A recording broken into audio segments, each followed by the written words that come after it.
Shalom Bapak Ibu, Saudara dan Saudari, sahabat-sahabat garam dunia yang terkasih dimanapun Anda berada. Saya mengucapkan selamat hari Minggu untuk kita sekalian. Dan kita memasuki hari Minggu biasa yang ke-15. Bacaan kudus yang kita renungkan pada kesempatan ini. Yang pertama dari kitab Yesaya. Pada bacaan pertama,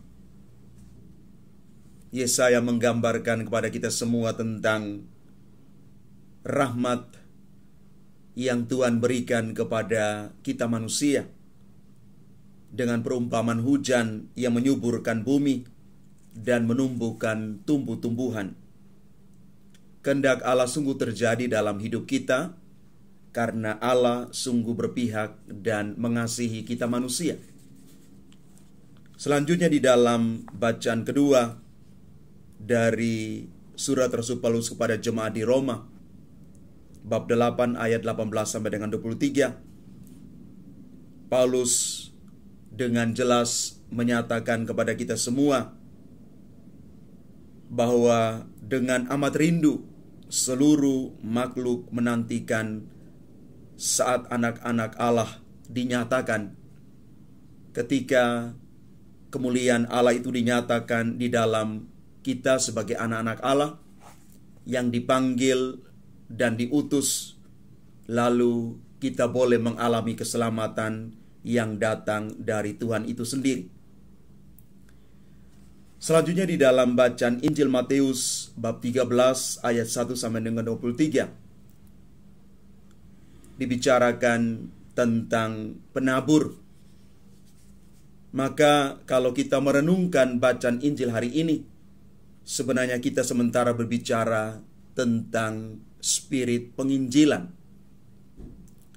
Perumpamaan tentang penabur mungkin lebih tepat kita mengatakan sebagai perumpamaan tentang benih, karena fokus pembicaraan kita kepada benih yang adalah sabda Allah itu sendiri.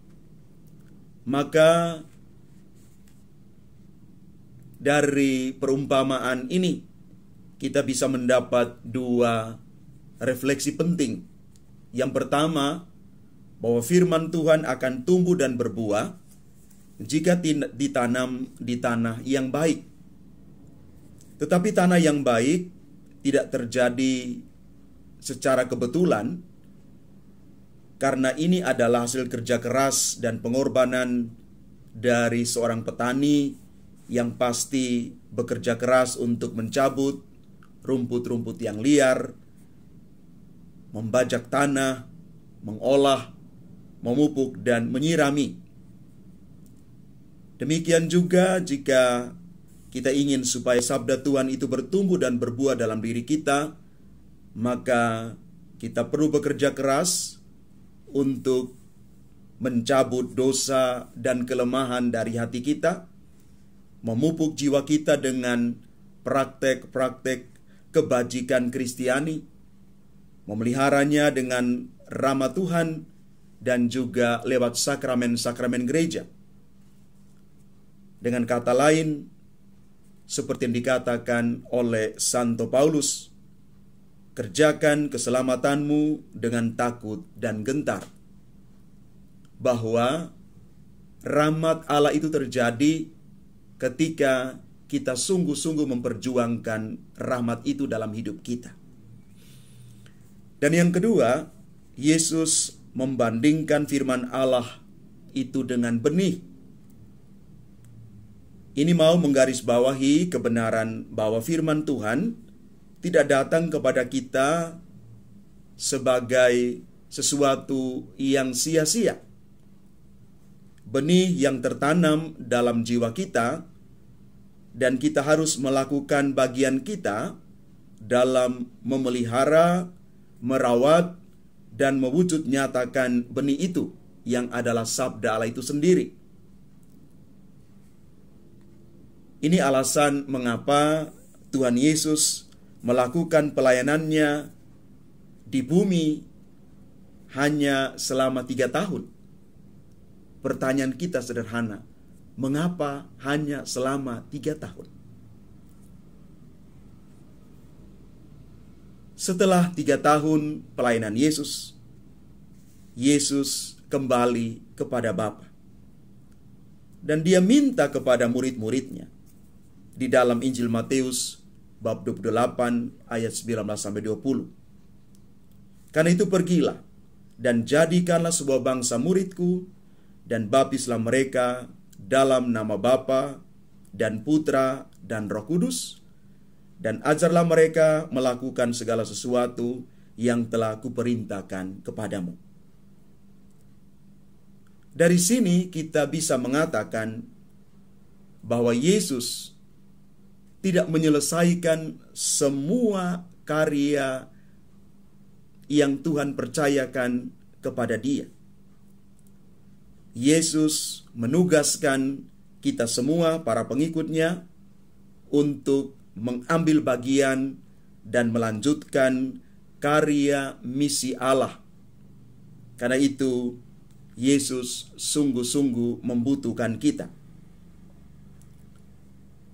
Tuhan sendiri telah menaburkan benih yang adalah sabda Allah itu. Dan giliran kita bekerja untuk membuat benih itu tumbuh dan berbuah demi keselamatan jiwa-jiwa di seluruh dunia. Karena itu di sini dikatakan soal evangelisasi baru dimulai dari kita. Kita diutus dalam sebuah misi agar firman Tuhan itu berbuah di dalam kehidupan kita setiap hari. Firman itu tidak boleh statis, pasif, bahkan mati. Firman itu harus menghasilkan buah-buah yang berlimpah di dalam hidup kita, yang diliputi oleh semangat Injil. Nilai-nilai Injil ini yang mau kita wartakan setiap hari dalam hidup kita. Dan salah satu semangat Injili yang dikatakan oleh Paus Clemens I, yakni kerendahan hati. Beliau mengatakan begini untuk kita semua: semakin tinggi kedudukanmu, hendaklah kamu semakin rendah hati. Karena itu, saya boleh mengatakan begini untuk kita semua, sebagai refleksi kita hari ini, bahwa puncak dari prestasi seseorang itu adalah kerendahan hati. Inilah semangat Injili yang ditanamkan Yesus di dalam hati kita. Tuhan memberkati kita sekalian. Amin.